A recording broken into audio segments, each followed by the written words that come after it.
ఈరోజు నేను తోటకూర ఎప్పుడు పెట్టుకుంటున్నానండి. తోటకూర ఎప్పుడు వెన్నతోటి నూనె వేయకోకుండా వెన్నతోటి ఖాళీ వెన్నతోటి ఎప్పుడు పెట్టుకున్నాను. చాలా బాగుంటుందండి వేడి అన్నంలోకి. వేడి తోటకూర ఎప్పుడు సూపర్ టేస్టీగా ఉంటుంది. చూడండి ఎల్లుల్లిపాయలు నేను చాలా ఎక్కువ వేసుకుంటున్నాను. చాలా బాగుంటుందండి ఫ్రైలోకి. శుభ్రంగా దంచుకుందాం. అంత మెత్తగా కాదండి, కచ్చాపచ్చగా దంచుకుందాం. పొయ్యి మీద ప్యాన్ పెట్టుకొని స్టవ్ వెలిగించుకొని చూడండి 3 వెన్న క్యూబ్లు వేసుకుందాం. వెన్న అండి ఇది. వెన్న బాగా వేడెక్కిందండి. జీలకర్ర వేసుకుందాం. ఇప్పుడు దంచుకున్న వెల్లుల్లి వేసుకున్నామండి. మిరపకాయలు వేసుకున్నామండి. కరివేపాకు చిన్న ముక్కలు కట్ చేసుకుని వేసుకుందాం. ఫ్రై చేసుకున్నామండి.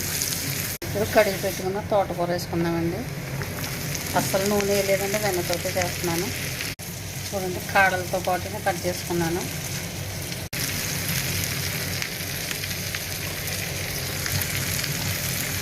ఇప్పుడు కొంచెం ఉప్పు వేసుకుందామండి.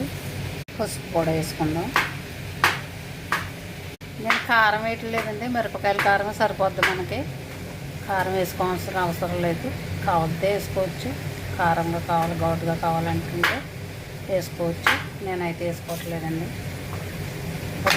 మూత పెట్టుకొని మగ్గించుకుందాం.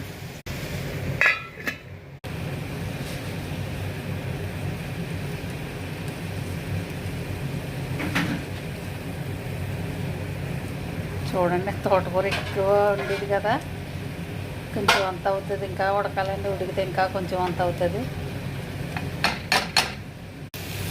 చూడండి తోటకూర ఇప్పుడు ఆల్మోస్ట్ రెడీ అయిపోయింది. కాళ్ళు ఉడికాయలు చూసుకుందాం. చూడండి కాళ్ళు కూడా ఉడికిపోయాయి. కొంచెం సేపు మంటెట్టుకుందాం. ఉప్పు సరిపోయింది చూసుకుందాం.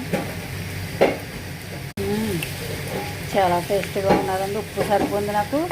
కారం కూడా చాలా ఘాటుగా ఉంది. మిరపకాయలు సరిపోయాయి. నాకు కారం వేయలేదండి. ఇంకా చాలా టేస్టీగా ఉంది. కొంచెం సేపు మగ్గనిద్దాం. కాళ్ళు కొంచెం గట్టిగా ఉన్నాయి. కొంచెం మగ్గినాక స్టవ్ ఆఫ్ చేసుకుందాం.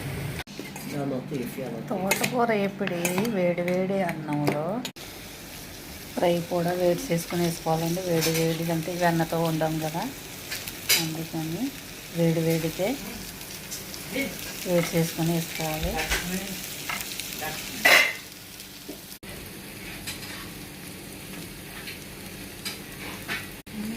చాలా బాగుందండి.